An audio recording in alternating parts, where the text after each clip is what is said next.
Hello, my name is Salman. I'm Assistant Professor of Integrated Science and Humanities at Hampshire College. I'm Kevin Anderson. I teach courses in film and anthropology at the University of Massachusetts, and this is Film Autopsy. Hello, and welcome to a film autopsy of The Mill and the Cross, a new film by Polish director Lech Majewski.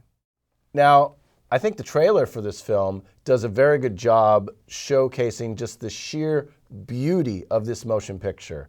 The film, and I'm not going to say story, but the film is based on a 16th century Flemish painter, Piter Bruegel, and his painting called Procession to Cavalry or Way to Cavalry, depends on the translation, which is a very complex and for its day a rather Cecil B. DeMille, David Lean kind of painting.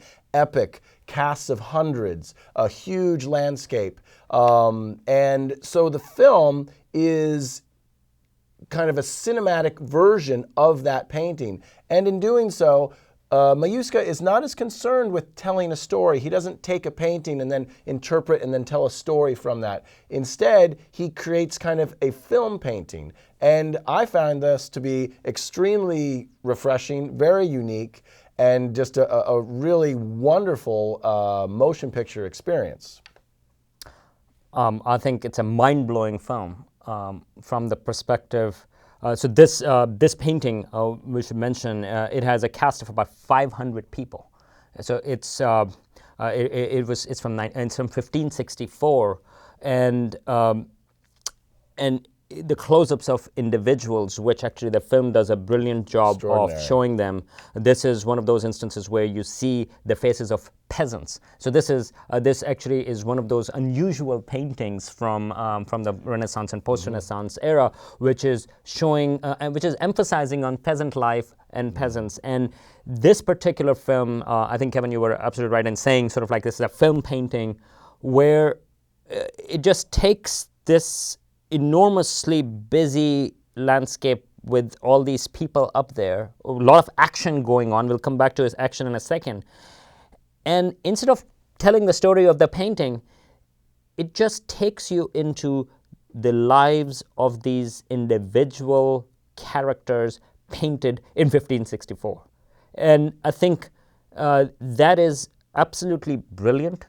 It gives you a taste, and I think a very realistic taste of how life would be like in the medieval times and or living in the 16th century, what people are eating. There is a mill, of course, which plays a central role. And again, we're going to come back to it, what role does it play? But there is a mill, and how it is sort of like creating bread and how people are interacting about that, what people are dressing.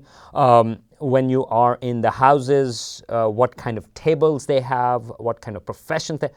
And a sense of the pace of the daily life. I mean, it's a slow. rather slow process. They don't have internet at that time, which was shocking to me. I didn't know that. And so it gives you a very nice flavor of that. And I think. And this, we were talking about it, like, that this certainly is a movie which labor of love is a light way to put it, but it certainly required a lot of patience, because just imagine that painting itself has the 500 people in there, and in this film you have all these characters in there. Well, we don't get to know all 500. Not all 500, but substantial. It felt like I knew all 500. But also in this film you also see the painter, Bruegel, also sketching in it. So this is not just a movie, well, here is the painting and it is telling you the story of the painting. No, the artist is part of the film itself, where he is discussing that with his patron about, well, what does he think about what's going on in there? I think the other thing we should say is, what is the painting of? Okay, it's of a mill and a cross. A mill that's almost surreally high up on a mountain in the background. And then not in the foreground, but in kind of woven into somewhat of the center of the painting is a savior character carrying a cross. So in a way, it's Bruegel's interpretation of the Passion of the Christ, but set in 16th century Holland or the Lowlands under Spanish rule. So he then has the Spanish taking on the role of the Romans, and then the local Flemish, and commoners essentially being the people of Judea.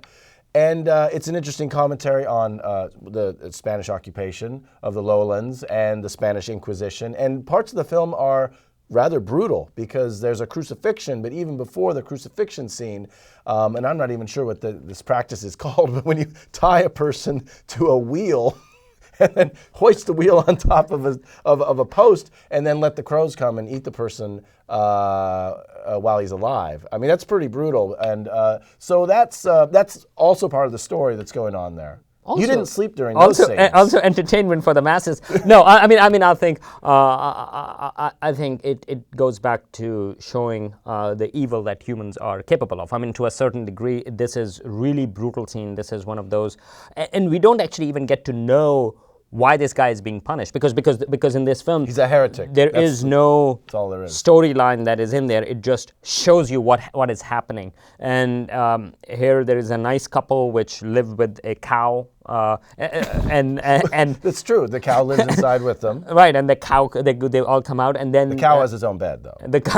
Yes, that's true. And then they come out into this field, and they are they buy some bread.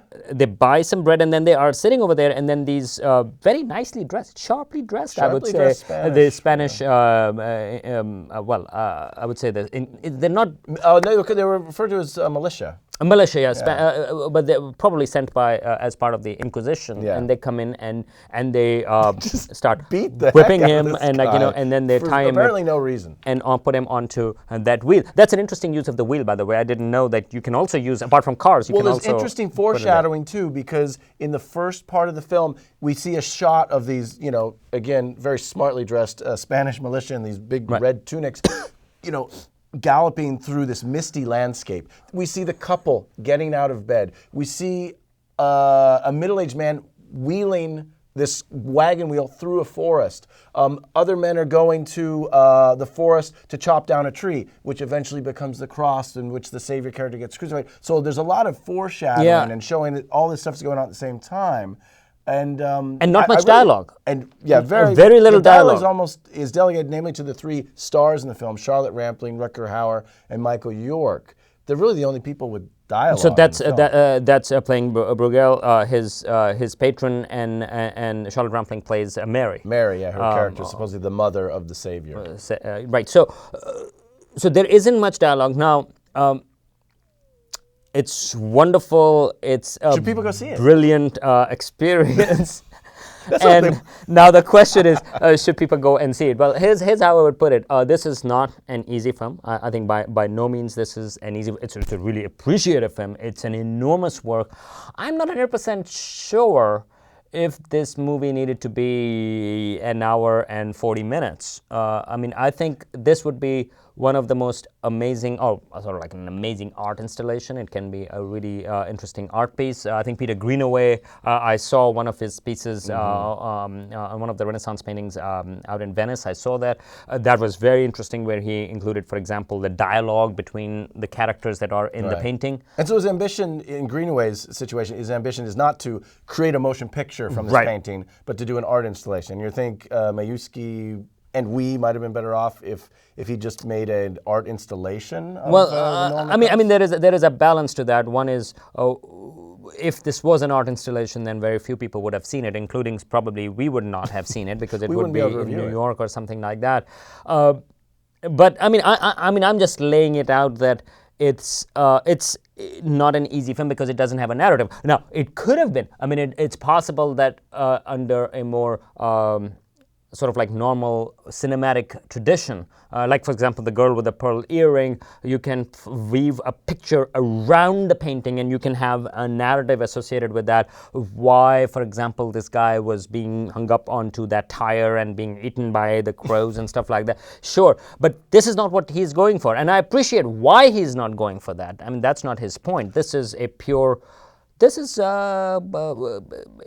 a sort of like something for a feast for art historians, yes, for art lovers, and for cinematic I'm sure there'll be many traditions in that field sense. trips across this country from colleges and high schools to go see this film when you're studying, kind of like, Dutch painting and whatnot.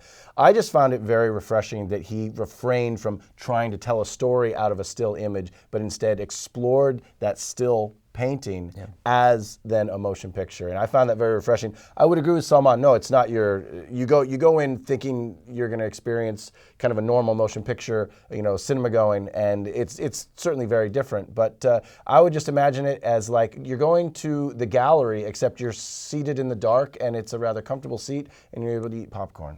Yeah, and the fact that you get to see the picture move.